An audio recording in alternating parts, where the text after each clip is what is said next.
السلام علیکم ورحمۃ اللہ وبرکاتہ۔ نحمدہ ونصلی علی رسولہ الکریم، اما بعد، اعوذ باللہ من الشیطان الرجیم، بسم اللہ الرحمن الرحیم۔ رب اشرح لی صدری ویسر لی امری واحلل عقدۃ من لسانی یفقہوا قولی، رب زدنی علما، آمین۔ 21واں پارہ۔ اعوذ باللہ من الشیطان الرجیم، بسم اللہ الرحمن الرحیم۔ اتل ما اوحی الیک من الکتاب واقم الصلاۃ ان الصلاۃ تنہی عن الفحشاء والمنکر ولذکر اللہ اکبر واللہ یعلم ما تصنعون۔ ولا تجادلوا أهل الكتاب إلا بالتي هي أحسن إلا الذين ظلموا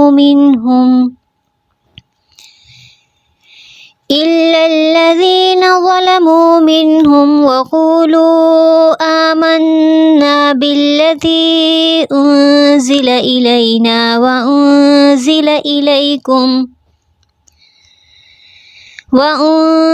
إليكم وإلهنا وإلهكم واحد ونحن له مسلمون۔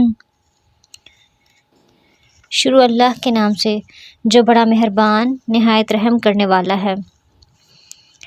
جو کتاب آپ کی طرف وحی کی گئی ہے اس کی تلاوت کیجیے اور نماز قائم کریں، یقیناً نماز بے حیائی اور برائی سے روکتی ہے، اور بے شک اللہ کا ذکر بہت بڑی چیز ہے۔ تم جو کچھ کر رہے ہو اس سے اللہ خبردار ہے۔ تو نبی صلی اللہ علیہ وسلم سے براہ راست خطاب کیا جا رہا ہے، اور آپ صلی اللہ علیہ وسلم ہمارے لیے اسوہ حسنہ ہے، تو ہمیں بھی آپ کی ہی پیروی کرنی چاہیے۔ اس آیت میں کیا کام کہا جا رہا ہے کہ کتاب کی تلاوت کیجیے۔ تلاوت کا مطلب قرآن کو پڑھنا بھی ہے، اس کی پیروی بھی کرنا ہے، اور پھر جو احکامات اس میں ہیں ان پر عمل کرنا ہے۔ قرآن کی کثرت سے تلاوت کرنا انسان کی بصیرت میں اضافہ کرتا ہے، اور علم کی باریکیوں کے خزانوں کو یہ اس پر کھول دیتی ہے، اور جب اس کے راز انسان پر کھلتے ہیں تو اس کی روح سیراب ہونے لگتی ہے۔ اور جیسے پڑھنے والا قرآن کو کثرت سے پڑھتا جاتا ہے تو قرآن اس کو اپنی روشنیوں سے مزید چمک عطا کرتا ہے، پھر انسان اللہ کی طرف راغب ہو جاتا ہے۔ اور اتلو میں ایک معنی پڑھ کر سنانے کا بھی ہے، یعنی قرآن کو سنا جائے، پڑھا جائے، اس کی تلاوت کی جائے اور پڑھ کر بھی سنایا جائے۔ نبی صلی اللہ علیہ وسلم کے لیے خاص طور پر حکم تھا، کیونکہ جب قرآن آپ صلی اللہ علیہ وسلم کے پاس جبرائیل کی طرف سے لایا جا رہا تھا تو آپ کی یہ ذمہ داری بھی تھی کہ آپ صلی اللہ علیہ وسلم لوگوں کو پڑھ کر سنائیں۔ اور دوسری چیز ہے وَأَقِمِ الصَّلَاةَ، نماز قائم کرنا۔ نماز قائم کرنے میں اس کی تمام شرائط، اس کے آداب، واجبات اور اس کی سنت اور ان تمام چیزوں کا اہتمام لازم ہے، اور پھر خاص طور پر خشوع و خضوع سے پڑھی گئی نماز، اور یہ نماز انسان کو بے حیائی اور برائی سے روکتی ہے۔ تو نماز کا انسان کی زندگی میں ایک اثر ہونا چاہیے۔ یہ صرف زبانی، قلبی اور بدنی عبادت نہیں، بلکہ اس کا اثر ہماری پوری لائف پر ہونا چاہیے۔ شرط یہ ہے کہ انسان اس کو صحیح طریقے سے ادا کرنے والا ہو۔ ابو ہریرہ رضی اللہ عنہ سے مروی ہے، وہ کہتے ہیں کہ ایک آدمی نبی صلی اللہ علیہ وسلم کی خدمت میں حاضر ہوا اور کہنے لگا، فلاں آدمی رات کو نماز پڑھتا ہے اور دن کو چوری کرتا ہے۔ تو آپ نے فرمایا، عنقریب اس کی نماز اسے اس کام سے روک لے گی۔ یعنی بعض لوگوں کے اندر سوال پیدا ہوتا ہے کہ کچھ لوگ نماز پڑھتے ہیں لیکن برے کام نہیں چھوڑ رہے ہوتے، لیکن اگر ایک شخص نماز کی پابندی کرتا ہے اور پورے شعور کے ساتھ ادا کرتا ہے تو ایک دن ایسا ضرور آتا ہے کہ نماز غالب آ جاتی ہے اور برائیاں پیچھے چلی جاتی ہیں، اور نماز گناہوں کا بوجھ بھی ہلکا کرتی ہے۔ اور اہل کتاب کے ساتھ بحث و مباحثہ نہ کرو مگر اس طریقے پر جو سب سے اچھا ہو، یعنی اگر ڈسکشن کرنی بھی ہے تو کیسے کریں؟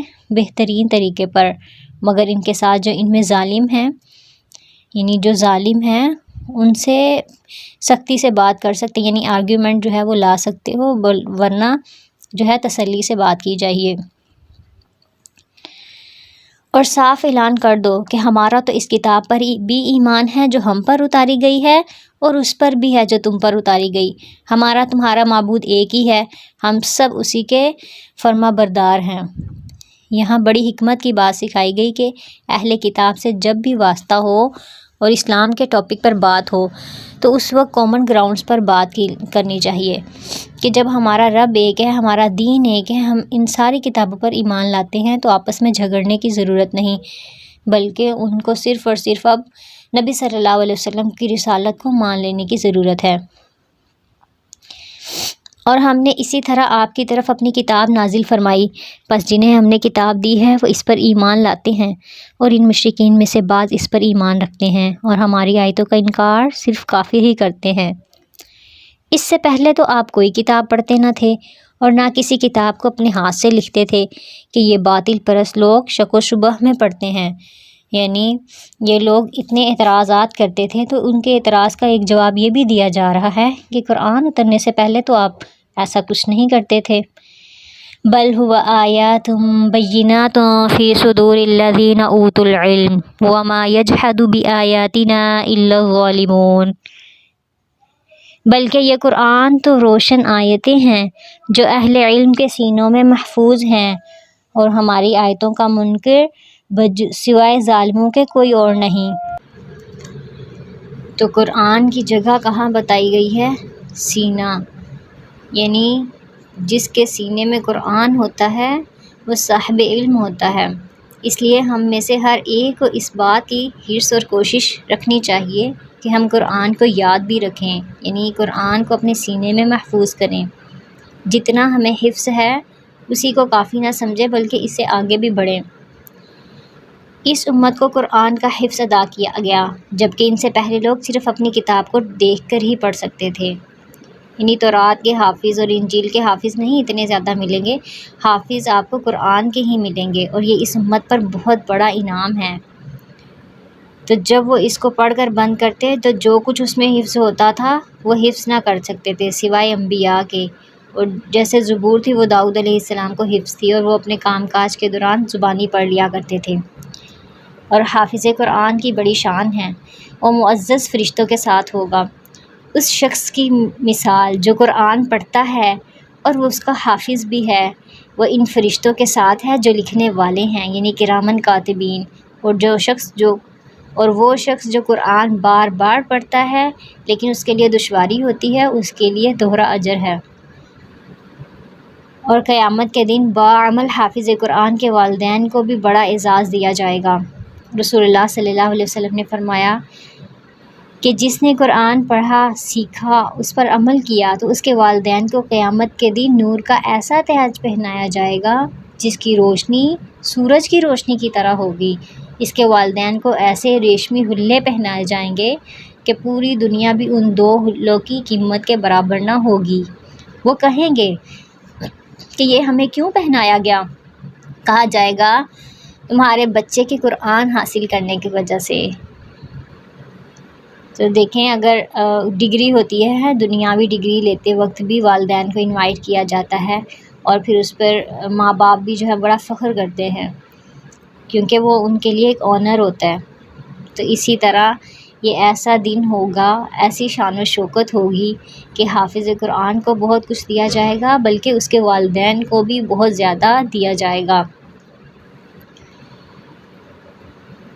اور پھر یہ ہے کہ انسان اس میں کوشش بھی کرے، خود بھی کوشش کرے اور اپنے بچوں کے لیے بھی کوشش کرے کہ ان کو کچھ نہ کچھ ضرور حفظ ہو۔ وَقَالُوا لَوْلَا أُنزِلَ عَلَيْهِ آيَةٌ مِّن رَّبِّهِ، انہوں نے کہا اس پر کچھ نشانیاں اس کے رب کی طرف سے کیوں نہیں اتاری گئیں؟ آپ کہہ دیجئے نشانیاں تو سب اللہ کے پاس ہیں، میں تو صرف کھلم کھلا آگاہ کر دینے والا ہوں۔ کیا انہیں یہ کافی نہیں کہ ہم نے آپ پر کتاب نازل فرما دی ہے جو ان پر پڑھی جا رہی ہے؟ اس میں رحمت ہے اور نصیحت ہے ان لوگوں کے لیے جو ایمان رکھتے ہیں، یعنی ایمان والے جو ہیں وہ اس سے فائدہ اٹھاتے ہیں اور ان پر پھر رحمت ہوتی ہے۔ کہہ دیجئے کہ مجھ میں اور تم میں اللہ کا گواہ ہونا کافی ہے، وہ آسمان اور زمین کی ہر چیز کا علم رکھنے والا ہے۔ جو لوگ باطل کے ماننے والے اور اللہ سے کفر کرنے والے ہیں وہ زبردست خسارہ پانے والے ہیں، نقصان اٹھانے والے ہیں۔ یہ لوگ آپ سے عذاب کی جلدی کر رہے ہیں، اگر میری طرف سے مقرر کیا ہوا وقت نہ ہوتا تو ابھی تک ان کے پاس عذاب آ چکا ہوتا۔ یہ یقینی بات ہے کہ اچانک ان کی بے خبری میں ان کے پاس عذاب آ پہنچے گا۔ یہ عذاب کی جلدی مچا رہے ہیں اور تسلی رکھیں کہ جہنم کافروں کو گھیر لینے والی ہے۔ اس دن ان کے اوپر تلے سے انہیں عذاب ڈھانپ رہا ہوگا اور اللہ فرمائے گا کہ اب اپنے بد اعمال کا مزہ چکھو۔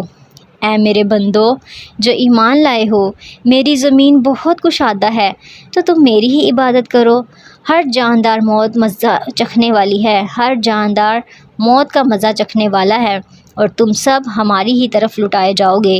اور جو لوگ ایمان لائے اور نیک کام کیے انہیں ہم یقیناً جنت کے ان بالا خانوں میں جگہ دیں گے جن کے نیچے چشمے بہہ رہے ہیں، جہاں وہ ہمیشہ رہیں گے۔ کام کرنے والوں کا کتنا ہی اچھا اجر ہے۔ اور کام کرتے وقت انہوں نے کیا کیا؟ الذین صبروا علی ربہم یتوکلون، وہ جنہوں نے صبر کیا اور اپنے رب تعالیٰ پر بھروسہ رکھتے ہیں۔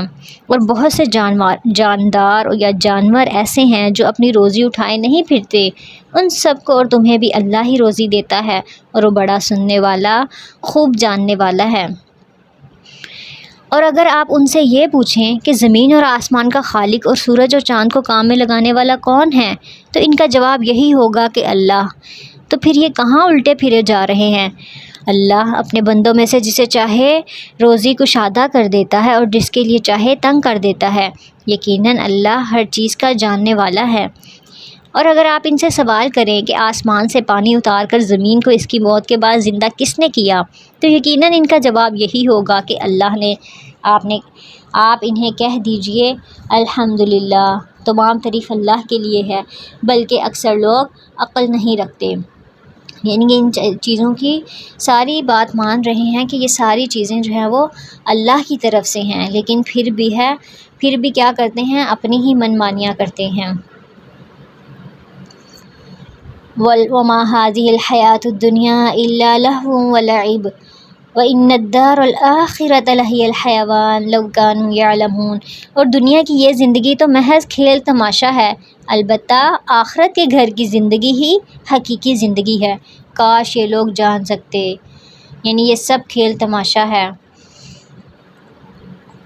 تو دنیا کی زندگی ایسے ہی ہے جیسے ایک اسکرین کے اوپر آپ ساری چیزیں دیکھ رہے ہیں اور جلد ہی اس نے بند ہو جانا ہے، آنکھیں بند ہو جائیں گی اور انسان قبر میں اتر جائے گا اور یہ سب ایک خواب لگے گا جس کی کوئی حقیقت نہیں ہوگی۔ اور غزوہ خندق کے موقع پر شعر نبی صلی اللہ علیہ وسلم پڑھ رہے تھے اور خندق بھی کھود رہے تھے۔ یعنی کیا تھا کہ یقیناً آخرت کا گھر وہی رہنے کا گھر ہے اور اصل عیش آخرت کی عیش ہے۔ اے اللہ، آخرت کی زندگی کے سوا کوئی زندگی حقیقی نہیں، بس انصار اور مہاجرین پر اپنا فضل فرما۔ تو یہ دنیا صرف اور صرف کھیل اور تماشا ہے۔ جب یہ لوگ کشتیوں میں سوار ہوتے ہیں تو اللہ ہی کو پکارتے ہیں، اس کے لیے عبادت کو خالص کر کے، پھر جب وہ انہیں خشکی کی طرف بچا لاتا ہے تو فوراً شرک کرنے لگ جاتے ہیں، تاکہ ہماری دی ہوئی نعمتوں سے مکرتے رہیں اور برتتے رہیں۔ ابھی بھی انہیں پتہ چل جائے گا، کیا یہ دیکھتے نہیں کہ ہم نے ان کو حرم کو باامن بنا دیا ہے، حالانکہ ان کے ارد گرد سے لوگ اچک لیے جاتے ہیں۔ کیا یہ باطل پر تو یقین رکھتے ہیں اور اللہ کی نعمتوں پر ناشکری کرتے ہیں؟ اور اس سے بڑا ظالم کون ہوگا جو اللہ پر جھوٹ باندھے؟ یعنی وہی بڑا ظالم ہے جو اللہ پر جھوٹ باندھے، وہ سب سے بڑا ظالم ہے۔ یا جب حق اس کے پاس آ جائے وہ اسے جھٹلائے، کیا ایسے کافروں کا ٹھکانہ جہنم نہ ہوگا؟ والذین جاہدوا فینا لنہدینہم سبلنا وان اللہ لمع المحسنین۔ اور جو لوگ ہماری راہ میں مشقتیں برداشت کرتے ہیں ہم انہیں اپنی راہیں ضرور دکھا دیں گے، یقیناً اللہ احسان کرنے والوں کے ساتھ ہے۔ تو جد و جہد کے ساتھ ہے، یعنی ہدایت جو ہے وہ کوشش کرنے سے ہی ملتی ہے۔ ابن القیم کہتے ہیں اللہ نے جہاد کو ہدایت کے ساتھ معلق کیا۔ لوگوں میں سے جو زیادہ جہاد یا محنت کرنے والا ہے وہ زیادہ ہدایت والا ہے، اور سب سے زیادہ فرض جہاد نفس کے ساتھ جہاد ہے، یعنی سب سے زیادہ انسان کو سٹرگل اپنے آپ کے ساتھ ہی کرنی پڑتی ہے، خواہش کے ساتھ جہاد کرنا، شیطان کے ساتھ جہاد کرنا اور دنیا کے ساتھ جہاد کرنا۔ جو شخص ان 4 چیزوں کے ساتھ اللہ کی رضا کے لیے جہاد کرتا ہے اللہ اسے اپنے رضا کے راستوں کی ہدایت ضرور فرماتا ہے، جو اسے اس کی جنت یعنی اللہ کی جنت کی طرف پہنچا دیتے ہیں۔ اور جو شخص جہاد کو چھوڑ دیتا ہے وہ ہدایت سے اس قدر محروم ہو جاتا ہے جس قدر وہ جہاد کو چھوڑ دیتا ہے۔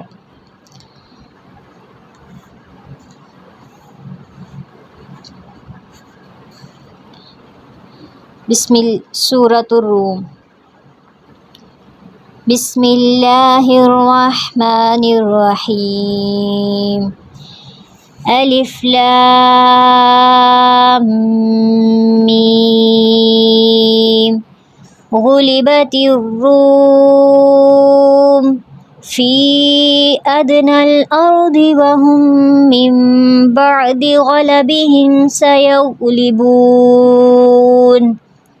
فی بضع سنین للہ الامر من قبل ومن بعد ویومئذ یفرح المؤمنون بنصر اللہ ینصر من یشاء وهو العزیز الرحیم۔ وعد اللہ لا يخلف اللہ وعدہ ولکن اکثر الناس لا يعلمون۔ شروع اللہ کے نام سے جو بڑا مہربان نہایت رحم کرنے والا ہے۔ الف لام میم۔ رومی مغلوب ہو گئے ہیں نزدیک کی زمین پر، اور وہ مغلوب ہونے کے بعد عنقریب غالب آ جائیں گے، چند سال میں ہی۔ اس سے پہلے اور اس کے بعد بھی اختیار اللہ ہی کا ہے، اور اس روز مسلمان خوش ہوں گے اللہ کی مدد سے، جسے وہ چاہتا ہے مدد کرتا ہے، اور زبردست ہے رحم کرنے والا ہے۔ نبی صلی اللہ علیہ وسلم کے زمانے میں روم اور ایران دنیا کی سب سے بڑی سلطنتیں تھیں۔ ان دونوں کے درمیان اکثر جنگیں ہوتی رہتی تھیں، جیسے عام طور پر سپر پاور کے بیچ میں چلتی ہے۔ ایرانی مشرک تھے اور آگ کی پوجا کرنے والے تھے، اور رومی اہل کتاب تھے اور اپنے آپ کو تورات اور انجیل کی طرف منسوب کرتے۔ اہل فارس کی نسبت رومی مسلمانوں کے زیادہ قریب تھے کیونکہ وہ اہل کتاب تھے، اس لیے مسلمان یہ چاہتے تھے کہ رومی ایرانیوں پر فتح حاصل کر لیں، کیونکہ مشرکین مکہ اور اہل فارس یعنی ایران شرک میں شریک تھے، اس لیے مشرکین مکہ رومیوں پر اہل فارس کی فتح چاہتے تھے۔ رومیوں کو ایرانیوں یا اہل فارس کے خلاف جنگوں میں کامیابیاں حاصل ہوئیں، لیکن مکمل فتح حاصل نہ ہوئی، بلکہ ایران سے ملحق بعض رومی علاقے ایرانیوں کے قبضے میں آ گئے۔ اس پر مشرکین نے خوشیاں منائیں، لیکن مسلمان اس فتح پر رنجیدہ ہوئے، تو اللہ نے مسلمانوں کو آگاہ کیا، بلکہ ان کے ساتھ وعدہ کیا کہ عنقریب اہل فارس پر فتح حاصل کر لیں گے، لیکن چند سالوں میں، اور ان سالوں کی مدت 8-9 سال کی مدت تھی۔ اور کہا جاتا ہے کہ یہ فتح اس دن ہوئی جس دن مسلمان جنگ بدر میں کامیاب ہوئے۔ اللہ کا وعدہ ہے، اللہ اپنے وعدے کے خلاف نہیں کرتا، لیکن اکثر لوگ نہیں جانتے۔ وہ تو صرف دنیا کی زندگی کے ظاہر کو ہی جانتے ہیں اور آخرت سے بالکل ہی بے خبر ہے، یعنی وہ دنیا کی زندگی کا ظاہری پہلو جانتے ہیں، دنیا کی کامیابیوں کو جانتے ہیں اور آخرت سے بالکل غافل ہیں، اور دین کے معاملے میں بالکل خالی۔ اور بہت سے لوگ دنیا میں بہت آگے چلے جاتے ہیں، ایکسٹرا آرڈنری کامیابیاں حاصل کر لیتے ہیں، لیکن قرآن پڑھنا ہی نہیں جانتے۔ اس طرح انہیں یہی نہیں پتہ ہوتا کہ جو مال انہوں نے کما رکھا ہے اس پر زکوٰۃ دینی ہے، یا معیشت کے جو اسباب ہیں ان کو کیسے استعمال کرنا ہے، آخرت کو ہی نہیں جانتے۔ لیکن ان کے پاس دنیا کا بہت علم ہوتا ہے، دین کا علم جو ہے وہ ان کے پاس بالکل بھی نہیں ہوتا۔ اس لیے انسان کو صرف دنیا ہی میں آگے نہیں نکل جانا چاہیے، بلکہ دین کے معاملے میں بھی محنت کرنی چاہیے۔ جس طرح انسان دنیا کا علم حاصل کرتا ہے، دنیا کا کام کرتا ہے، اسی طرح روزانہ دین کا علم بھی حاصل کرتا چلا جائے اور اس میں بھی تھوڑی تھوڑی ترقی کرتا جائے۔ حسن بصری کہتے ہیں، ان میں کوئی شخص ایک درہم کو اپنے ناخن سے ٹھوکر مار کر اس کا وزن تو معلوم کر لیتا ہے کہ یہ کتنے گرام کا ہے، اور اس میں غلطی نہیں کھاتا، مگر اس کو اچھی طرح نماز نہیں پڑھنی آتی۔ اور رسول اللہ صلی اللہ علیہ وسلم نے فرمایا، جو چیز بھی تمہیں جنت کے قریب کر سکتی ہے میں نے تمہیں اس کا حکم دے دیا ہے، اور جو چیز تمہیں جہنم کے قریب کر سکتی تھی میں نے تمہیں اس سے منع کر دیا ہے۔ اب یہ ساری چیزوں کا علم موجود ہے، اب انسان کو اس سے فائدہ اٹھانا چاہیے، اور اگر وہ اس سے فائدہ نہیں اٹھاتا، آخرت سے غافل ہے، تو اس کا اپنا نقصان ہے۔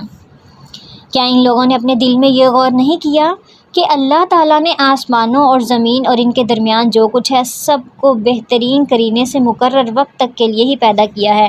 ہاں، اکثر لوگ اپنے رب کی ملاقات کے ہی منکر ہیں۔ کیا انہوں نے زمین میں چل پھر کر یہ نہیں دیکھا کہ ان سے پہلے لوگوں کا انجام کیسا ہوا؟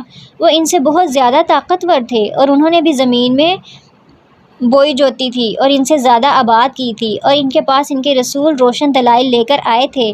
یہ تو ناممکن تھا کہ اللہ ان پر ظلم کرتا، لیکن وہ خود اپنی جانوں پر ظلم کرتے تھے۔ پھر آخرکار برا کرنے والوں کا انجام بہت ہی برا ہوا، اس لیے کہ وہ اللہ کی آیتوں کو جھٹلاتے تھے اور ان کی ہنسی اڑاتے تھے۔ اللہ ہی مخلوق کی ابتدا کرتا ہے، پھر وہی اسے دوبارہ بھی پیدا کرے گا، اور پھر تم سب اسی کی طرف لوٹائے جاؤ گے۔ اور جس دن قیامت قائم ہوگی تو گنہگار مجرمین مایوس ہو جائیں گے، حیرت زدہ رہ جائیں گے، اور ان کے تمام تر شریکوں میں سے ایک بھی ان کا سفارشی نہ ہوگا، اور خود یہ بھی اپنے شریکوں کے منکر ہو جائیں گے۔ اور جس دن قیامت قائم ہوگی اس دن جماعتیں الگ الگ ہو جائیں گی۔ جو ایمان لا کر نیک عمل کرتے رہے تو وہ جنت میں خوش اور خرم کیے جائیں گے، اور جنہوں نے کفر کیا تھا اور ہماری آیتوں کو اور آخرت کی ملاقات کو جھوٹا ٹھہرایا تھا، وہ سب عذاب میں پکڑ کر حاضر کر دیے جائیں گے۔ بس اللہ کی تسبیح پڑھا کرو جب تم شام کرو اور جب صبح کرو۔ تو اللہ کی تسبیح ضروری ہے جب شام ہو اور جب صبح ہو۔ تمام تعریفوں کے لائق آسمان اور زمین میں صرف وہی ہے۔ تیسرے پہر کو اور ظہر کے وقت بھی اس کی پاکیزگی بیان کرو، یعنی نمازیں ساری کی ساری ادا کرو، اور اس کے ساتھ ساتھ تسبیحات بھی پڑھو۔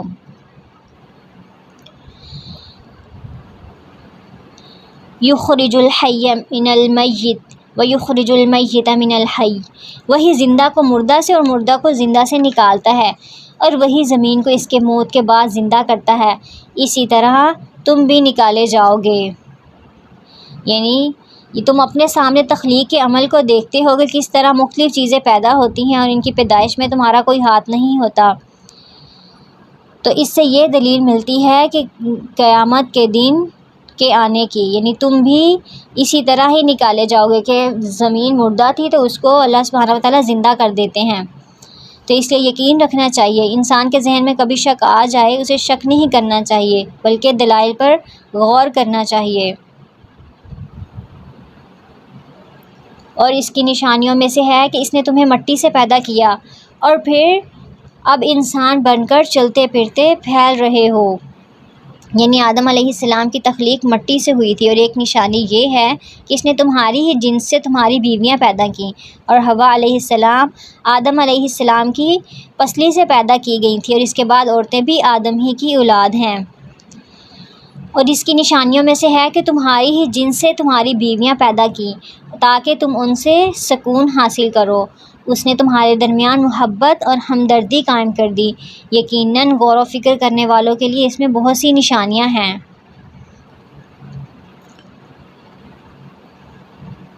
ابن عباس رضی اللہ عنہ سے مروی ہے کہ نبی صلی اللہ علیہ وسلم نے فرمایا، تم میں سے بہترین شخص وہ ہے جو اپنی بیوی کے لیے اچھا ہے، اور حسن بصری سے روایت ہے کہ اللہ کے نزدیک پسندیدہ وہ لوگ ہیں جو اپنے اہل و عیال کو، اپنے گھر والوں کو سب سے زیادہ فائدہ دینے والے ہیں۔ اسی طرح نبی صلی اللہ علیہ وسلم سے حضرت عمر بن عاص نے پوچھا کہ آپ کو سب سے زیادہ کس سے محبت ہے؟ تو نبی صلی اللہ علیہ وسلم نے فرمایا عائشہ رضی اللہ عنہا سے۔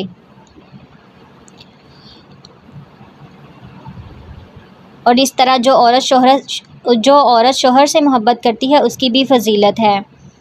نبی صلی اللہ علیہ وسلم نے فرمایا کیا میں تمہیں ان عورتوں کی خبر نہ دوں جو جنت میں ہوں گی؟ ہم نے عرض کیا ضرور اے اللہ کے رسول صلی اللہ علیہ وسلم۔ آپ صلی اللہ علیہ وسلم نے فرمایا محبت کرنے والی، زیادہ بچے پیدا کرنے والی، جب اسے غصہ آئے یا اس کے ساتھ برا ہو تو اس کا شوہر ناراض ہو تو کہتی ہے کہ میرا ہاتھ آپ کے ہاتھ میں ہے اور میں اپنی آنکھوں میں نیند کا سرما نہیں لگاؤں گی جب تک آپ راضی اور خوش نہ ہو جائیں، یعنی شوہر کو منانے والی ہوتی ہے۔ اور نبی صلی اللہ علیہ وسلم نے مومن مرد کو بھی تلقین کی کہ کوئی مومن مرد کسی مومن عورت سے بغض نہ رکھے، یعنی اپنی بیوی سے نفرت نہ کرے۔ اگر اس کی کوئی ایک عادت تمہیں پسند ہوگی تو اگر تمہیں اس کی کوئی ایک عادت پسند نہیں تو دوسری ضرور پسند ہوگی، یعنی جو اچھی عادتیں ہیں ان پر نظر رکھو اور اس کے ذریعے اپنے دل کو خوش رکھو۔ اور اس کی قدرت کی نشانیوں میں سے آسمانوں اور زمین کی پیدائش اور تمہاری زبانوں اور رنگتوں کا اختلاف بھی ہے، دانش مندوں کے لیے اس میں یقیناً بڑی نشانیاں ہیں۔ اور بھی اس کی قدرت کی نشانی تمہاری راتوں اور تمہارے دن کی نیند ہے اور اس کے فضل کو تمہارا تلاش کرنا ہے۔ جو لوگ کان لگا کر سننے کے عادی ہیں اس میں ان کے لیے بہت ساری نشانیاں ہیں۔ اور اس کی نشانیوں میں سے ایک یہ بھی ہے کہ وہ تمہیں ڈرانے اور امیدوار بنانے کے لیے بجلیاں دکھاتا ہے اور آسمان سے بارش برساتا ہے اور اس سے مردہ زمین کو زندہ کر دیتا ہے۔ اس میں بھی عقل مندوں کے لیے بہت سی نشانیاں ہیں۔ تو مشرکین کے اتنے زیادہ مطالبات تھے کہ کوئی ہم پر نشانی کیوں نہیں نازل ہوتی، تو اللہ سبحانہ وتعالیٰ یہ ساری نشانیاں ان کو گنوا رہے ہیں کہ اگر تم ان پر غور کرو، اگر تم میں تھوڑی سی بھی عقل ہو تو ان پر غور و فکر کرو، تمہیں ان سب میں نشانیاں نظر آئیں گی، کیونکہ یہ سب کچھ خود بخود نہیں ہو رہا بلکہ اللہ سبحانہ وتعالیٰ کے حکم سے ہو رہا ہے۔ اس کی ایک نشانی یہ بھی ہے کہ آسمان اور زمین اس کے حکم سے قائم ہیں۔ پھر جب وہ تمہیں آواز دے گا، صرف ایک بار کی آواز کے ساتھ ہی تم سب زمین سے نکل آؤ گے، یعنی قبروں سے سارے لوگ باہر نکل کر آ رہے ہوں گے اور اس آواز کے پیچھے پیچھے چل رہے ہوں گے۔ اور زمین اور آسمان کی ہر چیز اسی کی ملکیت ہے اور ہر ایک اس کا فرما بردار ہے۔ وہی ہے جو اول بار مخلوق کو پیدا کرتا ہے پھر سے دوبارہ پیدا کرے گا، اور یہ تو اس پر بہت ہی آسان ہے، اس کی بہترین اور اعلیٰ صفت ہے۔ آسمانوں میں اور زمین میں بھی، اور وہی غلبے والا اور حکمت والا ہے۔ اللہ نے تمہارے لیے ایک مثال خود تمہاری ہی بیان فرمائی کہ جو کچھ ہم نے تمہیں دے رکھا ہے کہ اس میں تمہارے غلاموں میں سے بھی کوئی تمہارا شریک ہے کہ تم اور وہ، یعنی تم اور تمہارا جو غلام ہے وہ اس میں برابر درجے کے ہو اور تم ان کا ایسا خطرہ رکھتے ہو جیسا خود اپنوں کا۔ ہم عقل رکھنے والوں کے لیے کھول کر نشانیاں بتا رہے ہیں، یعنی اگر یہ دونوں لوگ برابر نہیں ہو سکتے تو خالق اور مخلوق کیسے برابر ہو سکتے ہیں؟ بلکہ بات یہ ہے کہ ظالم تو بغیر علم کے خواہش پرستی کر رہے ہیں، یعنی ان کو علم نہیں ہے لیکن پھر بھی جو ان کے دل میں آتا ہے وہی کر رہے ہیں۔ اسے کون راہ دکھائے جسے اللہ راہ سے ہٹا دے؟ ان کا کوئی بھی مددگار نہیں۔ بس آپ یکسو ہو کر اپنا منہ دین کی طرف متوجہ کر لیں، اللہ کی وہ فطرت جس پر اس نے لوگوں کو پیدا کیا ہے، اللہ کے بنائے کو بدلنا نہیں، یہی سیدھا دین ہے، لیکن اکثر لوگ نہیں علم رکھتے۔ لوگوں، اللہ کی طرف رجوع ہو کر اس سے ڈرتے رہو اور نماز کو قائم رکھو اور مشرکین میں سے نہ ہو جانا، جن لوگوں نے اپنے دین کو ٹکڑے ٹکڑے کر دیا اور خود بھی گروہ گروہ ہو گئے، اور ہر گروہ اس چیز پر جو اس کے پاس ہے خوش ہوتا ہے، یعنی ہر فرقہ اور گروہ یہی سمجھتا ہے کہ وہ صرف حق پر ہے اور باقی سارے باطل پر ہیں۔ تو اس کا یہی نقصان ہوتا ہے کہ گروہ بنانے سے ہی اللہ سبحانہ وتعالیٰ نے منع کر دیا ہے، دین کو فرقہ بندی میں ڈالنے سے ہی قرآن نے منع کر دیا ہے، اور پھر فرقہ بنا کر پھر اپنے پاس جو چیز ہے اس میں خوش ہونا یہ بھی بتایا جا رہا ہے کہ اس کو یہ سمجھتے ہیں کہ ہم ہی حق پر ہیں۔ لوگوں کو جب کوئی مصیبت پہنچتی ہے تو اپنے رب کی طرف پوری طرح رجوع ہو کر دعائیں کرتے ہیں، اور پھر جب وہ اپنی طرف سے رحمت کا ذائقہ چکھاتا ہے تو ان میں سے ایک جماعت اپنے رب کے ساتھ شرک کرنے لگتی ہے تاکہ وہ اس چیز کی ناشکری کریں جو ہم نے انہیں دی ہے۔ اچھا تم فائدہ اٹھا لو، ابھی بھی تمہیں معلوم ہو جائے گا۔ کیا ہم نے ان پر کوئی دلیل نازل کی ہے جو اسے بیان کرتی ہے اور جس سے یہ اللہ کے ساتھ شریک کر رہے ہیں؟ اور جب ہم لوگوں کو رحمت کا مزہ چکھاتے ہیں تو وہ خوب خوش ہو جاتے ہیں، اور اگر انہیں ان کے ہاتھوں کے عمل کی وجہ سے ہی کوئی برائی پہنچے تو وہ یکدم نا امید ہو جاتے ہیں۔ کیا انہوں نے یہ نہیں دیکھا کہ اللہ جسے چاہے کشادہ روزی دے اور جسے چاہے تنگ دے؟ اس میں بھی ان لوگوں کے لیے جو ایمان لاتے ہیں نشانیاں ہیں، یعنی مالی اعتبار سے بھی اپس اینڈ ڈاؤن زندگی کا حصہ ہیں، اور یہ بھی انسان کو بہت کچھ سکھاتا ہے۔ اور پھر آپ کو یہ پتہ چلتا ہے کہ میری غلطی کیا تھی، میری کوتاہی کیا تھی، میں کیوں کس چیز سے محروم کیا گیا، میری کون سی ویکنس تھی۔ تو انسان اپنا محاسبہ خود کرتا ہے، جو عام حالات میں نہیں کر سکتا، عام نارمل روٹین میں نہیں کرتا، اور جب برے حالات ہوتے ہیں تو اس میں وہ اپنا محاسبہ کر لیتا ہے۔ تو بعض اوقات مالی اعتبار سے کبھی بزنس ہوتا ہے یا جاب ہوتی ہے تو وہ دونوں چلے جاتے ہیں یا اس میں نقصان ہو جاتا ہے، تو جب رزق میں کمی آتی ہے تو انسان پھر اللہ کی طرف متوجہ ہوتا ہے۔ تو یہ بھی ایک نشانی ہے کہ انسان اپنا محاسبہ تب کرتا ہے جب حالات برے ہوتے ہیں۔ تو قرابت دار کو، مسکین کو، مسافر کو، ہر ایک اس کا حق دے دیجیے، یہ ان کے لیے بہتر ہے جو اللہ کا منہ دیکھنا چاہتے ہیں، ایسے لوگ ہی نجات پانے والے ہیں، یعنی اللہ سبحانہ و تعالیٰ کا دیدار قیامت والے دن ہوگا۔ تو جو لوگ اللہ کی راہ میں خرچ کرتے ہیں ان کے خرچ کرنے کے پیچھے نیت کیا ہوتی ہے کہ اللہ راضی ہو جائے، اللہ مجھے اپنا دیدار کرا دے۔ تم جو سود پر دیتے ہو کہ لوگوں کے مال میں بڑھتا رہے، وہ اللہ کے ہاں نہیں بڑھتا، اور جو کچھ صدقہ زکوٰۃ تم اللہ کا چہرہ دیکھنے اور خوشنودی کے لیے دو تو ایسے ہی لوگ ہیں جو اپنا مال دوگنا کرنے والے ہیں۔ اللہ وہ ہے جس نے تمہیں پیدا کیا، پھر روزی دی، پھر مار ڈالے گا، اور تم بتاؤ تمہارے شریکوں میں سے کوئی ایسا ہے جو ان میں سے کچھ بھی کام کر سکتا ہو؟ اللہ کے لیے پاکی اور برتری ہے ہر اس شریک سے جو یہ لوگ مقرر کرتے ہیں۔ خشکی اور تری میں لوگوں کی بدعمالیوں کے باعث فساد پھیل گیا، یعنی بعض اوقات کیا ہوتا ہے، لوگوں کے اعمال ایسے ہوتے ہیں جس کی وجہ سے فساد پھیلتا ہے،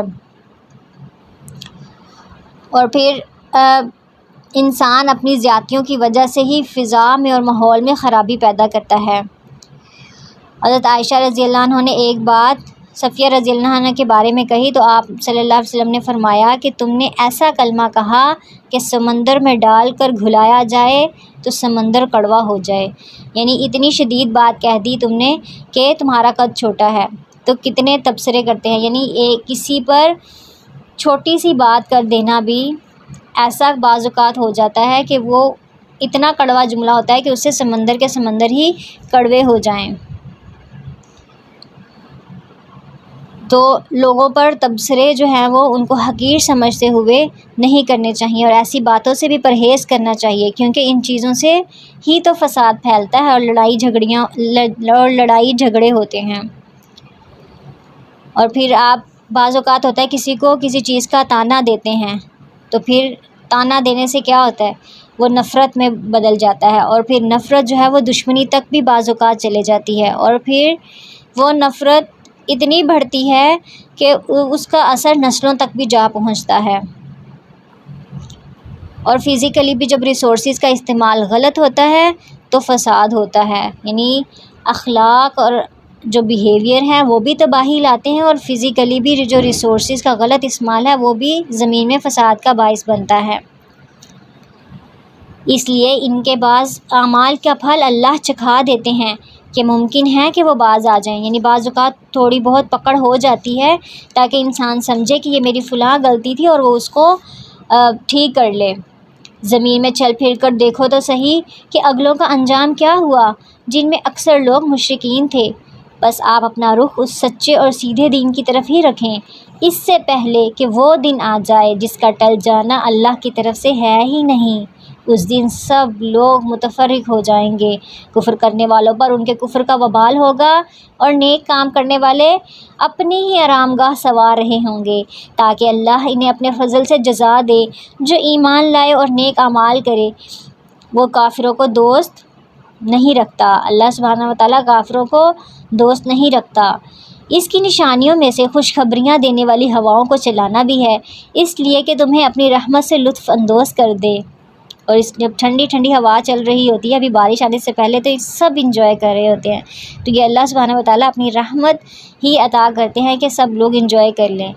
اور اس لیے کہ اس کے حکم سے کشتیاں چلیں، یعنی ہواؤں سے پھر کشتیاں بھی چلتی ہیں اگر موافق ہوں تو، اور اس لیے کہ اس کے فضل کو تم ڈھونڈو، اور یہ بھی کہ تم شکر گزاری کرو۔ اور ہم نے آپ سے پہلے بھی اپنے رسولوں کو ان کی قوم کی طرف بھیجا، وہ ان کے پاس دلیلیں لائے، پھر ہم نے گنہگاروں سے انتقام لے لیا۔ ہم پر مومنوں کی مدد کرنا لازم ہے، یعنی اللہ سبحانہ وتعالیٰ مومنین کی ضرور مدد کرتا ہے۔ اللہ ہوائیں چلاتا ہے اور وہ بادلوں کو اٹھاتی ہیں، پھر اللہ اپنی مرضی کے مطابق اسے آسمان میں پھیلا دیتا ہے اور اس کے ٹکڑے ٹکڑے کر دیتا ہے، یعنی بادل جو ہیں وہ پھر ٹکڑے ٹکڑے ہو جاتے ہیں۔ پھر آپ دیکھتے ہیں کہ اس کے اندر سے قطرے نکلتے ہیں، اور جنہیں اللہ چاہتا ہے ان بندوں پر وہ پانی برساتا ہے تو وہ خوش ہو جاتے ہیں۔ یعنی یہ سارا منظر ہم دیکھتے رہتے ہیں کہ ہوا چلتی ہے، بادل آتے ہیں، پھر اکٹھے ہوتے ہیں اور بارش برستی ہے، اور پھر بندے خوش ہو جاتے ہیں کیونکہ سب کچھ دھل جاتا ہے، نکھر جاتا ہے۔ اور یہ کیا کرتے ہیں، انسانوں کا رویہ کیا ہوتا ہے کہ یقین ماننا کہ بارش ان پر برسنے سے پہلے تو وہ بہت نا امید ہو رہے تھے، یعنی بارش برسنے سے پہلے نا امید تھے، لیکن جب بارش پھر اللہ سبحانہ وتعالیٰ دے دیتے ہیں تو پھر یہ خوش ہوتے ہیں اور پھر ناشکری کرنے لگتے ہیں۔ بس آپ رحمت الہی کے آثار دیکھیں بارش کے، جس کے زمین کی موت کے بعد کس طرح اللہ اسے زندہ کر دیتا ہے۔ کچھ شک نہیں کہ وہی مردوں کا زندہ کرنے والا ہے اور وہ ہر چیز پر قدرت رکھتا ہے۔ اور اگر ہم بادیں تند چلا دیں، تیز ہوا چلا دیں، تو یہ لوگ انہیں کھیتوں کو زرد پڑی ہوئی دیکھ لیں گے اور پھر اس کے بعد ناشکری کرنے لگ جائیں گے۔ یعنی وہ بھی ہوا ہی ہے، لیکن ایسی ہوا چلائے اللہ سبحانہ وتعالیٰ جس سے ساری کی ساری کھیتی ملیاں میٹ ہو جائے، تو یہ لوگ کیا کریں گے، ناشکری کرنے لگ جائیں گے۔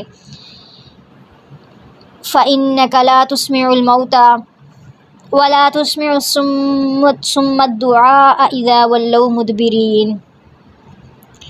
بے شک آپ مردوں کو نہیں سنا سکتے اور نہ بہروں کو اپنی آواز سنا سکتے ہیں جب کہ وہ پیٹ پھیر کر مڑ گئے ہوں، اور نہ آپ اندھوں کو ان کی گمراہی سے ہدایت کرنے والے ہیں۔ آپ تو صرف ان لوگوں کو سناتے ہیں جو ہماری آیتوں پر ایمان رکھتے ہیں، بس وہی اطاعت کرنے والے ہیں۔ اللہ وہ ہے جس نے تمہیں کمزوری کی حالت میں پیدا کیا، پھر اس کمزوری کے بعد توانائی دی، یعنی قوت دی، اور پھر اس قوت کے بعد پھر کمزوری اور بڑھاپا دیا۔ جو وہ چاہتا ہے پیدا کرتا ہے، اور وہ سب پورا واقف اور سب پر پورا قادر ہے۔ یعنی یہ انسان کے بس میں ہوتا ہی نہیں ہے کہ وہ اپنے پاس سے کمزوری کو دور کر لے یا بڑھاپے کو دور لے جائے، ایسا پاسبل ہی نہیں ہے، اس کے کنٹرول میں نہیں ہے۔ اور جس دن قیامت برپا ہو جائے گی، گنہگار لوگ قسمیں کھائیں گے کہ دنیا میں ایک گھڑی کے سوا نہیں ٹھہرے، اسی طرح یہ بہکے ہوئے ہی رہے۔ اور جن لوگوں کو علم اور ایمان دیا گیا وہ جواب دیں گے کہ تم تو جیسا کہ کتاب اللہ میں ہے یوم قیامت تک ٹھہرے رہے ہو، آج کا یہ دن قیامت ہی کا دن ہے، لیکن تم تو یقین ہی نہیں کرتے تھے اور تم جانتے بھی نہ تھے۔ تو اس دن ظالموں کو ان کا عذر بہانہ کام نہ آئے گا، اور نہ ان سے توبہ قبول کی جائے گی، اور نہ ہی کوئی عذر اور عمل کوئی قبول کیا جائے گا۔ بے شک ہم نے اس قرآن میں لوگوں کے لیے کل مثالیں بیان کر دی ہیں، ہر طرح کی مثال بیان کر دی ہے۔ آپ ان کے پاس کوئی بھی نشانی لے آئیں، یہ کافر یہی کہیں گے کہ تم جھوٹے ہو۔ اسی طرح اللہ ان لوگوں کے دلوں پر جو سمجھ نہیں رکھتے مہر لگا دیتا ہے۔ فاصبر ان وعد اللہ حق، اور آپ صبر کریں، بس آپ صبر کیجئے، بے شک اللہ کا وعدہ سچا ہے۔ اور وہ آپ کو لوگ بے صبرا یا ہلکا نہ خیال کریں، یعنی ان کی باتوں سے آپ بے صبرے نہ ہوں، ہلکے نہ پڑیں، اپنا دل چھوٹا نہ کریں جو یقین نہیں رکھتے، یعنی ان کی باتیں محض باتیں ہیں اور اصل مدد جو ہے وہ اللہ سبحانہ و تعالیٰ ایمان والوں کی ہی کرتا ہے۔ سورہ لقمان۔ بسم اللہ الرحمن الرحیم۔ الف لام میم۔ تلک آیات الکتاب الحکیم۔ ہدی ورحمۃ للمحسنین۔ الذین یقیمون الصلاة ویؤتون الزکاة وهم بالآخرة هم یوقنون۔ اولئک علی ھدی من ربہم واولئک هم المفلحون۔ شروع اللہ کے نام سے جو بڑا مہربان نہایت رحم کرنے والا ہے۔ الف لام میم، یہ حکمت والی کتاب کی آیتیں ہیں، ہدایت اور رحمت ہیں احسان کرنے والوں کے لیے، جو لوگ نماز قائم کرتے ہیں اور زکوٰۃ ادا کرتے ہیں اور آخرت پر یقین رکھتے ہیں۔ احسان والوں کی بات بتائی جا رہی ہے۔ یہی لوگ ہیں جو اپنے رب کی طرف سے ہدایت پر ہیں اور یہی لوگ نجات پانے والے ہیں۔ اور بعض لوگ ایسے بھی ہیں جو لغو باتوں کو خرید لیتے ہیں۔ کیوں خریدتے ہیں؟ کہ بغیر علم کے ساتھ لوگوں کو اللہ کی راہ سے بہکائیں اور اسے ہنسی بنائیں۔ یہی وہ لوگ ہیں جن کے لیے رسوا کرنے والا عذاب ہے۔ تو کس چیز کا ذکر ہو رہا ہے؟ کہ جو بدبخت لوگ ہیں وہ اللہ کا کلام سننے سے تو اعراض کرتے ہیں، نہیں سنتے، لیکن موسیقی گانے خوب شوق سے سنتے ہیں، اور خریدنے سے مراد یہی ہے کہ یہ آلات شوق سے اپنے گھروں میں لاتے ہیں اور پھر ان سے مزہ اٹھاتے ہیں۔ لہو الحدیث سے مراد گانا بجانا، اس کے ساز و سامان اور آلات موسیقی اور ہر وہ چیز ہے جو انسان کو خیر اور معروف سے غافل کر دے۔ اس میں قصے، کہانیاں، افسانے، ڈرامے اور یہ سب بے حیائی کی چیزیں ہیں، وہ سب اس میں آ جاتی ہیں۔ ایسی بات، ایسی چیز یعنی جس میں انسان اتنا ایڈکٹ ہو جائے، چاہے وہ کتابیں ہوں، سیریز ہوں، گیت گانا ہو، جو اس کی خواہش نفس کو ہوا دینے والی ہوں، جو بے فائدہ ہو، جس سے انسان نان سیریس ہو اور جس سے انسان اللہ کے راستے میں بھٹکتا ہو یا بھٹکاتا ہو۔ تو قتادہ اس آیت کی تفسیر میں بیان کرتے ہیں کہ ممکن ہے اس نے مال کے ساتھ نہ خریدا، بلکہ اسے اچھا جانا ہو تو یہ بھی اس کا خریدنا ہے۔ یعنی کسی شخص نے یہ چیزیں خریدی تو نہیں ہیں، لیکن اس کے دل میں ہیں کہ یہ چیزیں اچھی ہیں، تو اس کے دل میں ان چیزوں کی اچھائی کا بھی پایا جانا ان کا خریدنا ہے۔ یعنی اس کے دل میں کسی اور چیز کی اچھائی کا اچھا ہونا پایا جانا بہتر تھا۔ اور ابن کثیر کہتے ہیں کہ آدمی کی گمراہی کے لیے یہی کافی ہے کہ وہ سچی اور حق باتوں کی بجائے جھوٹی حکایتوں اور نقصان دہ کو فائدہ مند پر ترجیح کر دے۔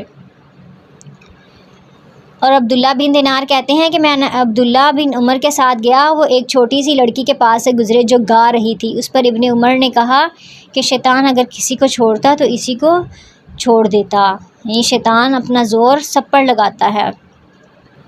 اسی طرح ابن مسعود سے اس آیت کے بارے میں پوچھا گیا تو انہوں نے کہا، اللہ کی قسم، وہ ذات جس کے علاوہ کوئی الہ نہیں، اس لہو الحدیث سے مراد گانا ہے۔ آپ قسم اٹھا کر اس بات کو 3 دفعہ دہراتے تھے۔ اور ابراہیم نخعی کہتے ہیں کہ گیت دل میں نفاق کو اگاتا ہے، یعنی منافقت پیدا ہوتی ہے، یعنی جو انسان گانے سنتا ہے اس کے دل میں ضرور منافقت پیدا ہوتی ہے اور پھر یہ قرآن سے بھی غافل کر دیتا ہے۔ اب ان کا حال کیا ہوتا ہے کہ جب اس کے سامنے ہماری آیتیں تلاوت کی جاتی ہے تو تکبر کرتا ہوا اس طرح منہ پھیر لیتا ہے گویا اس نے سنا ہی نہیں، یعنی اس کی توجہ ہی نہیں، اس کا فوکس ہی اللہ کی آیات نہیں ہوتی، گویا اس کے دونوں کانوں میں ڈانٹ لگے ہوئے ہیں اور آپ اسے دردناک عذاب کی خوشخبری سنا دیجیے۔ بے شک جن لوگوں نے ایمان قبول کیا اور کام بھی نیک کیے ان کے لیے نعمتوں والی جنتیں ہیں جہاں وہ ہمیشہ رہیں گے۔ اللہ کا سچا وعدہ ہے، وہ بہت بڑی عزت اور غلبہ والا اور کامل حکمت والا ہے۔ اس نے آسمانوں کو بغیر ستون کے پیدا کیا، تم انہیں دیکھ رہے ہو، اور اس نے زمین میں پہاڑوں کو ڈال دیا تاکہ وہ ہل بھی نہ سکے۔ یعنی زمین میں پہاڑوں کو گاڑنے کا کیا مقصد ہے کہ زمین ہلنے نہ لگ جائے۔ اور پھر ہر طرح کے جاندار زمین میں پھیلا دیے، اور ہم نے آسمان سے پانی برسا کر زمین میں ہر قسم کے نفیس جوڑے اگا دیے۔ هذا خلق اللہ فأرونی ماذا خلق الذین من دونہ بل الظالمون فی ضلال مبین۔ یہ ہے اللہ کی مخلوق، اب تم مجھے اس کے سوا دوسرے کسی کی کوئی مخلوق تو دکھاؤ۔ کچھ نہیں، بلکہ یہ ظالم کھلی گمراہی میں ہیں۔ اور ہم نے یقیناً لقمان کو حکمت دی تھی کہ اللہ کا شکر ادا کر، اور ہر شکر کرنے والا اپنے ہی فائدہ کے لیے شکر کرتا ہے، اور جو نہ شکری کرے وہ جان لے کہ اللہ بے نیاز اور تعریفوں والا ہے۔ جب لقمان نے نصیحت کرتے ہوئے اپنے بیٹے سے کیا فرمایا، یا بنی لا تشرک باللہ ان الشرک لظلم عظیم، اے میرے پیارے بچے اللہ کے ساتھ شریک نہ کرنا، بے شک شرک بہت بڑا ظلم اور بھاری ظلم ہے۔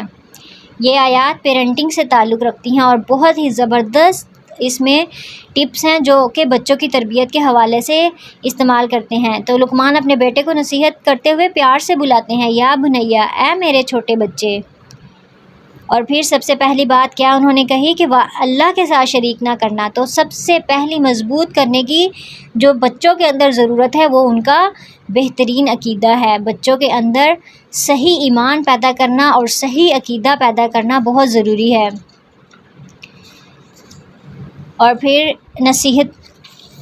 دوسری نصیحت بھی آئے گی اس میں، وَوَصَّيْنَا الْإِنسَانَ بِوَالِدَيْهِ حَمَلَتْهُ أُمُّهُ وَهْنًا عَلَى وَهْنٍ وَفِصَالُهُ فِي عَامَيْنِ أَنِ اشْكُرْ لِي وَلِوَالِدَيْكَ إِلَيَّ الْمَصِيرُ۔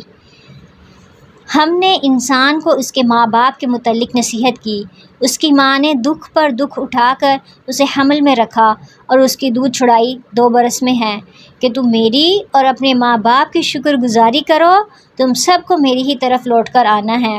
یعنی اللہ سبحانہ وتعالیٰ کا شکر ادا کرنے کے بعد اپنے والدین کا شکر ادا کرنا۔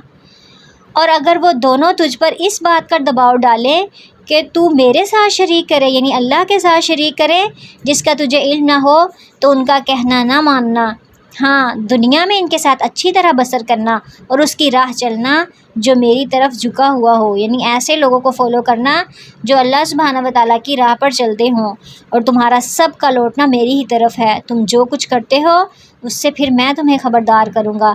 اے میرے پیارے بیٹے، اگر کوئی چیز رائی کے دانے کے برابر ہو، پھر وہ خواہ کسی چٹان میں ہو یا آسمانوں میں ہو یا زمین میں ہو، اسے اللہ ضرور لائے گا۔ اللہ بڑا باریک بین اور خبردار ہے۔ یعنی اللہ کا تقویٰ بھی ان کو سکھایا جا رہا ہے۔ اے میرے بیٹے، تو نماز قائم رکھنا، اچھے کاموں کی نصیحت کرنا، برے کاموں سے منع کرنا، اور جو مصیبت تم پر آ جائے اس پر صبر کرنا۔ یہ یقین مانو یہ بڑے حوصلے کا کام ہے۔ لوگوں کے سامنے اپنے گال نہ پھلاؤ اور زمین میں اترا کر نہ چلو۔ کسی تکبر کرنے والے شیخی خورے کو اللہ پسند نہیں کرتا۔ اپنی رفتار میں میانہ روی اختیار کرو اور اپنی آواز آہستہ رکھو۔ یقیناً آوازوں میں سب سے بدترین آواز گدھے کی آواز ہے۔ یعنی کس طرح بولنا ہے یہ بھی بتایا جا رہا ہے کہ بچے جو ہیں وہ شور ہنگامہ اور اس طرح کی حرکتیں نہ کریں۔ اور کیا تم دیکھتے نہیں کہ اللہ نے زمین اور آسمان کی ہر چیز کو ہمارے کام میں لگا رکھا ہے اور تمہیں اپنی ظاہری اور باطنی نعمتیں دی رکھی ہیں۔ بعض لوگ اللہ کے بارے میں بغیر علم اور بغیر ہدایت اور بغیر روشن کتاب کے جھگڑا کرتے ہیں۔ جب ان سے یہ کہا جاتا ہے کہ اللہ کی اتاری ہوئی وحی کی تابع داری کر لو تو وہ کہتے ہیں ہم نے تو اس طریقہ پر اپنے باپ دادا کو پایا ہے، ہم اس کی تابع داری کریں گے، اگرچہ شیطان ان کے بڑوں کو دوزخ کے عذاب کی طرف ہی بلاتا ہو۔ اور جو شخص اپنے آپ کو اللہ کے تابع کر دے اور ہو بھی وہ نیکوکار، تو یقیناً اس نے مضبوط کڑا تھام لیا اور تمام کاموں کا انجام اللہ کی طرف ہے۔ کافروں کے کفر سے آپ رنجیدہ نہ ہوں، آخر ان سب کا لوٹنا تو ہماری جانب ہے، پھر ہم ان کو بتائیں گے جو انہوں نے کیا ہے۔ بے شک اللہ سینوں کے بھیدوں تک سے واقف ہے۔ ہم انہیں کچھ یوں ہی سا فائدہ دے دیں گے، لیکن بالآخر ہمیں انہیں نہایت مجبوری کی حالت میں سخت عذاب کی طرف لے جانا ہوگا۔ یعنی دنیا میں تو کچھ نہ کچھ ان کو فائدہ مل جائے گا، لیکن آخرت میں یہ لوگ مجبور ہوں گے، عذاب کی طرف جانے میں مجبور ہوں گے اور جا کر ہی رہیں گے۔ اگر آپ ان سے دریافت کریں کہ آسمان اور زمین کا خالق کون ہے تو یہ ضرور جواب دیں گے کہ اللہ۔ تو کہہ دیجئے کہ تمام تعریف تو اللہ کی ہے، تو اکثر لوگ پھر بھی علم نہیں رکھتے۔ آسمانوں اور زمین میں جو کچھ ہے وہ سب اللہ ہی کا ہے، یقیناً اللہ بڑا بے نیاز اور تعریف والا ہے۔ روئے زمین کے تمام درختوں کے اگر کلمے ہو جائیں، یعنی زمین کے جتنے بھی درخت ہیں ان کی سب کی کلمے بن جائیں، پین ہو جائیں، اور تمام سمندروں کی سیاہی ہو، اور ان کے بعد 7 سمندر اور بھی ہوں، تو بھی اللہ کے کلمات ختم نہیں ہو سکتے۔ یعنی اللہ کی عظمت، اس کی کبریائی، اس کی جلالت، اس کی شان وہ بہت زبردست اور بہت زیادہ ہے۔ بے شک اللہ تعالیٰ غالب ہے، حکمت والا ہے۔ تم سب کی پیدائش اور مرنے کے بعد دوبارہ اٹھنا ایسا ہے جیسے ایک شخص کا۔ بے شک اللہ سننے والا، دیکھنے والا ہے۔ کیا آپ یہ نہیں دیکھتے کہ اللہ رات کو دن میں اور دن کو رات میں کھپا دیتا ہے، اور پھر سورج اور چاند کو اس نے فرما بردار کر رکھا ہے کہ ہر ایک مقررہ وقت تک چلتا رہے۔ اللہ ہر اس چیز سے جو تم کرتے ہو خبردار ہے۔ یہ سب انتظامات اس وجہ سے ہیں کہ اللہ حق ہے، اور اس کے سوا جن کو لوگ پکارتے ہیں سب باطل ہیں، اور یقیناً اللہ بہت بلندیوں والا اور بڑی شان والا ہے۔ کیا تم اس پر غور نہیں کرتے کہ دریا میں کشتیاں اللہ کے فضل سے چل رہی ہیں، اس لیے کہ وہ تمہیں اپنی نشانیاں دکھا دے؟ یقیناً اس میں ہر صبر شکر کرنے والوں کے لیے بہت نشانیاں ہیں۔ زمین پر موجیں سائبانوں کی طرح چھا جاتی ہیں تو وہ پھر نہایت خلوص کے ساتھ یقین کرتے ہوئے اللہ ہی کو پکارتے ہیں خالص ہو کر۔ پھر جب وہ انہیں نجات دے کر خشکی کی طرف پہنچا دیتا ہے تو کچھ ان میں سے اعتدال پر رہتے ہیں، اور ہماری آیتوں کا انکار صرف وہی کرتے ہیں جو بدعہد اور ناشکرے ہوں۔ لوگو اپنے رب سے ڈرو اور اس دن کا خوف کرو جس دن باپ اپنے بیٹے کو کوئی نفع نہیں پہنچا سکے گا، اور نہ بیٹا اپنے باپ کا ذرا نفع کرنے والا ہوگا۔ یاد رکھو اللہ کا وعدہ سچا ہے، تمہیں دنیا کی زندگی دھوکے میں نہ ڈال دے، اور نہ دھوکے باز شیطان تمہیں دھوکے میں ڈال دے۔ بے شک اللہ ہی کے پاس قیامت کا علم ہے، وہی بارش نازل فرماتا ہے، اور ماں کے پیٹ میں جو ہے اسے وہ جانتا ہے۔ کوئی بھی نہیں جانتا کہ کل کیا کرے گا، اور نہ کسی کو یہ معلوم ہے کہ کس زمین میں مرے گا، اور یاد رکھو اللہ ہی پورے علم والا اور صحیح خبروں والا ہے۔ سورۃ السجدہ۔ بسم اللہ الرحمن الرحیم۔ الف لام میم۔ تنزیل الکتاب لا ریب فیہ من رب العالمین۔ ام یقولون افتراہ بل هو الحق من ربک لتنذر قوما ما اتاهم من نذیر من قبلک لعلهم یہتدون۔ شروع اللہ کے نام سے جو بڑا مہربان نہایت رحم کرنے والا ہے۔ الف لام میم۔ بلا شبہ اس کتاب کا اتارنا تمام جہانوں کے پروردگار کی طرف سے ہے۔ نبی صلی اللہ علیہ وسلم اس وقت تک نہیں سوتے تھے جب تک کہ سورہ السجدہ اور تبارک الذی بیدہ الملک نہ پڑھ لیتے۔ کیا یہ کہتے ہیں کہ اسے اس نے خود گھڑ لیا ہے؟ نہیں، بلکہ یہ رب تعالیٰ کی طرف سے حق ہے تاکہ آپ انہیں ڈرائیں جن کے پاس آپ سے پہلے کوئی ڈرانے والا نہیں آیا، تاکہ وہ راہ راست پر آ جائیں۔ اللہ وہ ہے جس نے آسمان اور زمین کو اور جو کچھ ان کے درمیان ہے سب کو 6 دن میں پیدا کیا، پھر عرش پر قائم ہوا۔ تمہارے لیے اس کے سوا کوئی مددگار اور سفارشی نہیں، کیا پھر بھی تم نصیحت حاصل نہیں کرتے؟ وہ آسمان سے لے کر زمین تک ہر کام کی تدبیر کرتا ہے، پھر وہ کام ایک ایسے دن میں اس کی طرف چڑھ جاتا ہے جس کا اندازہ تمہاری گنتی کے 1000 سال کے برابر ہے۔ اور پھر یہی ہے چھپے کھلے کا جاننے والا، اور وہ زبردست غالب بہت مہربان ہے، جس نے نہایت خوب بنائی جو بھی چیز بنائی، اور انسان کی بناوٹ مٹی سے شروع کی، پھر اس کی نسل ایک بے وقت پانی کے نچوڑ سے چلائی، جسے ٹھیک ٹھاک کر کے اس میں اپنی روح پھونکی۔ اس نے تمہارے کان، آنکھیں اور دل دیے، اس پر بھی تم بہت ہی تھوڑا شکر کرتے ہو۔ انہوں نے کہا، کیا جب ہم زمین میں گم ہو جائیں گے کیا پھر نئی پیدائش میں آ جائیں گے؟ بلکہ بات یہ ہے کہ وہ لوگ اپنے رب کی ملاقات کے منکر ہیں۔ کہہ دیجئے کہ تمہیں موت کا فرشتہ فوت کرے گا، اور جو تم پر مقرر کر دیا گیا ہوا ہے، یعنی ہر ایک کا فرشتہ جو ہے وہ مقرر ہے، وہ اس نے جان لینے آ جانا ہے، پھر تم سب اپنے پروردگار کی طرف لوٹائے جاؤ گے۔ کاش آپ دیکھتے جب گنہگار لوگ اپنے رب کے سامنے سر جھکائے ہوئے ہوں گے، کہیں گے، اے ہمارے رب، ہم نے دیکھ لیا، ہم نے سن لیا، اب تو ہمیں واپس لوٹا دے، ہم نیک اعمال کریں گے، ہم یقین کرنے والے ہیں۔ یعنی اب ہمیں یقین آ گیا ہے۔ اگر ہم چاہتے تو ہر شخص کو ہدایت نصیب فرما دیتے، لیکن میری یہ بات بالکل حق ہو چکی ہے کہ میں ضرور جہنم کو انسانوں اور جنوں سے پر کر دوں گا۔ اب تم اس اپنے دن کی ملاقات کے فراموش کر دینے کا مزہ چکھو، ہم نے بھی تمہیں بلا دیا، اور اپنے کیے ہوئے اعمال سے ابدی عذاب کا مزہ چکھو۔ ہماری آیتوں پر وہی ایمان لاتے ہیں جنہیں جب کبھی ان کے رب کی طرف سے نصیحت کی جاتی ہے تو وہ سجدے میں گر پڑتے ہیں، اور اپنے رب کی حمد کے ساتھ اس کی تسبیح پڑھتے ہیں، اور وہ تکبر نہیں کرتے۔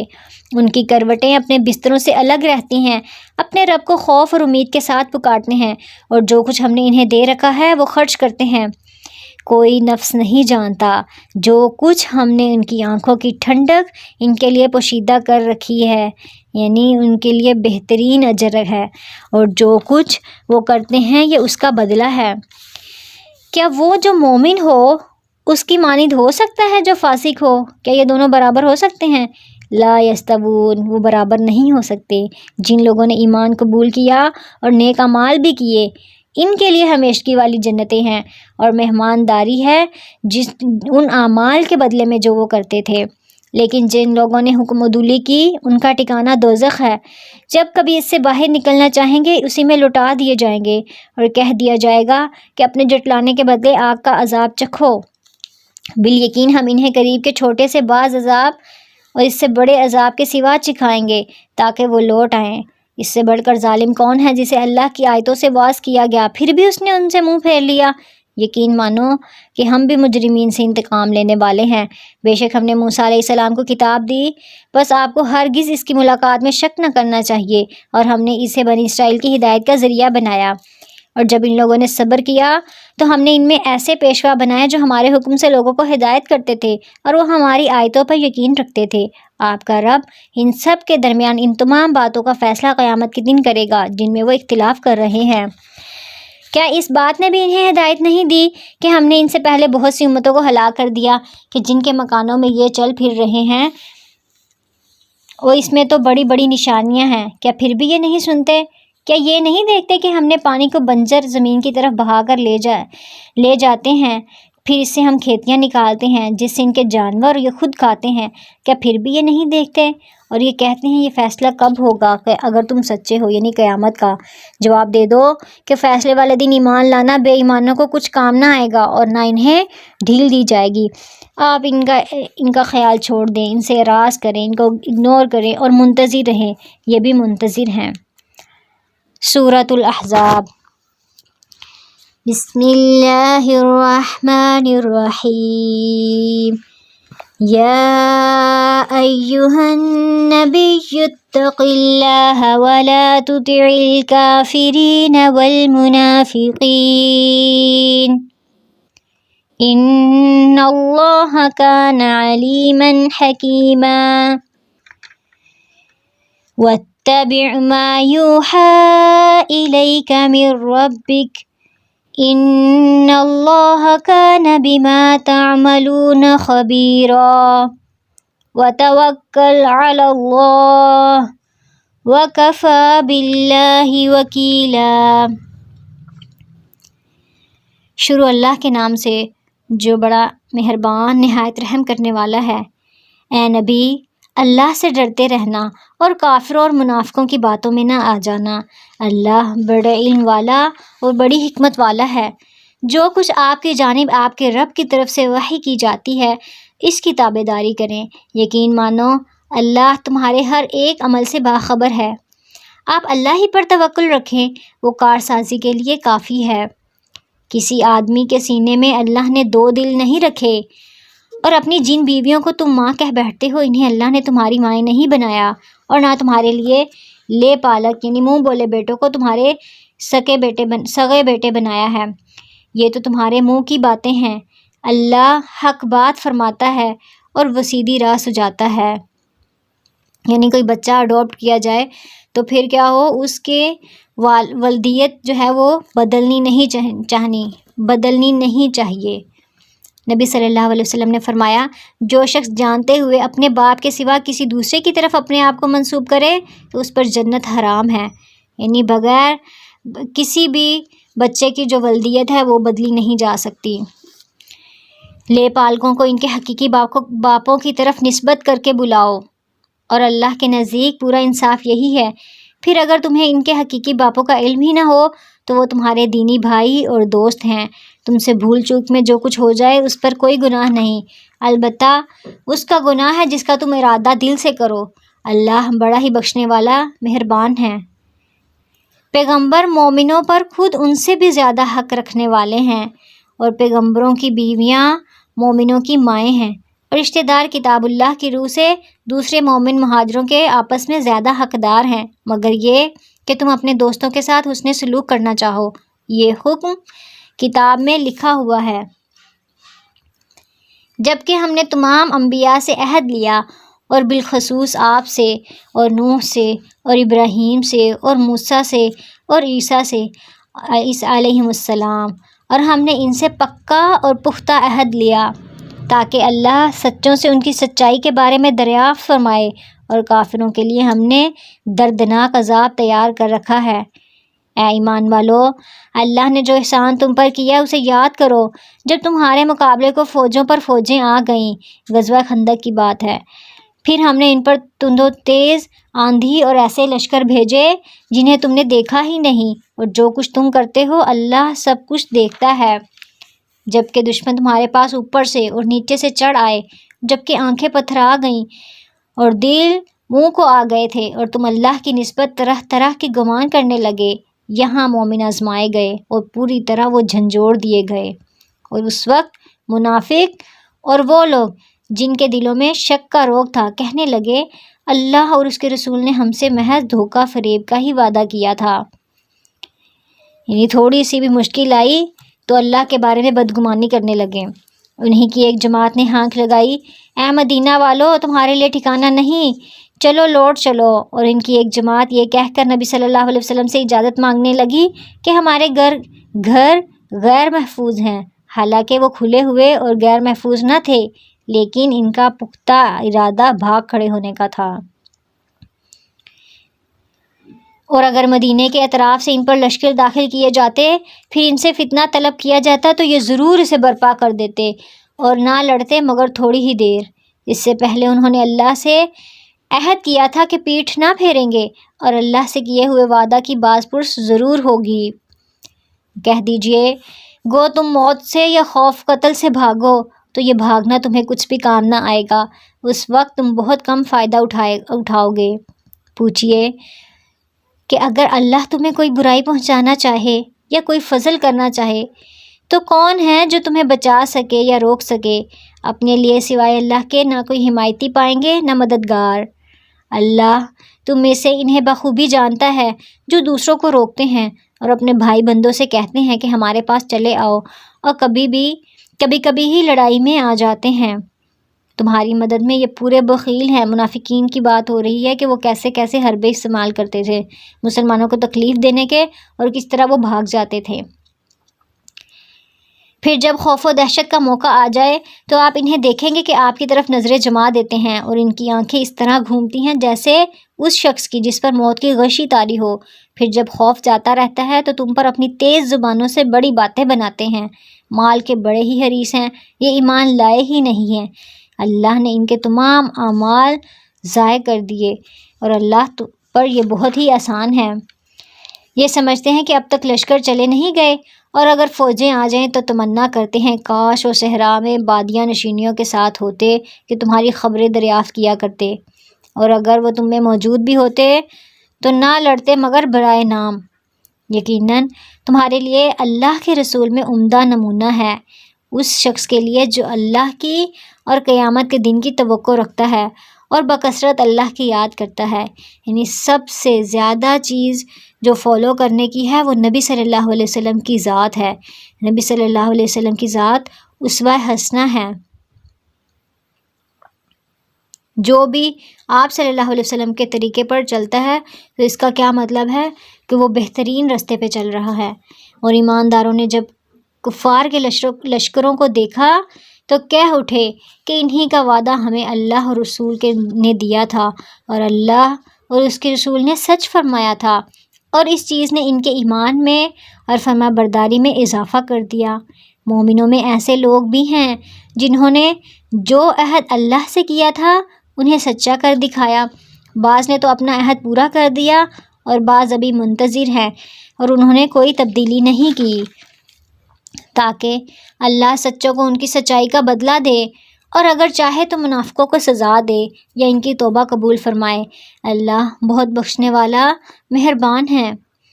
اور اللہ نے کافروں کو غصے میں بھرے ہوئے نامراد لوٹا دیا اور انہوں نے کوئی فائدہ نہیں پایا، اور اس جنگ میں اللہ خود ہی مومنوں کو کافی ہو گیا۔ اللہ بڑی قوتوں والا غالب ہے۔ اور جن اہل کتاب نے ان سے ساز باز کر لی تھی انہیں بھی اللہ نے ان کے قلوں سے نکال دیا اور ان کے دلوں میں رعب بھر دیا کہ تم ان کے ایک گروہ کو قتل کر رہے ہو اور ایک گروہ کو قیدی بنا رہے ہو، اور اس نے تمہیں ان کی زمینوں کا اور ان کے گھر بار کا اور ان کے مال کا وارث کر دیا، اور اس زمین کا بھی جس کو تمہارے قدموں نے روندا نہیں، یعنی بغیر جنگ کیے وہ سب کچھ مل گیا۔ اللہ ہر چیز پر قادر ہے۔ یا ایھا النبی قل لازواجک ان کنتن تردن الحیاۃ الدنیا وزینتها فتعالین امتعکن واسرحکن سراحا جمیلا۔ اے نبی اپنی بیویوں سے کہہ دو کہ اگر تم زندگی دنیا کی اور دنیا کی زندگی کی زینت چاہتی ہو تو آؤ میں تمہیں کچھ دے دلا دوں اور تمہیں اچھائی کے ساتھ رخصت کر دوں، اور اگر تمہاری مراد اللہ اور اس کا رسول اور آخرت کا گھر ہے تو یقین مانو کہ تم میں سے نیک کام کرنے والیوں کے لیے اللہ نے بہت زبردست اجر رکھ چھوڑے ہیں۔ تو ازواج مطہرات کی جو ترجیح تھی وہ یہی تھی کہ انہوں نے اللہ اور اس کے رسول کو چن لیا۔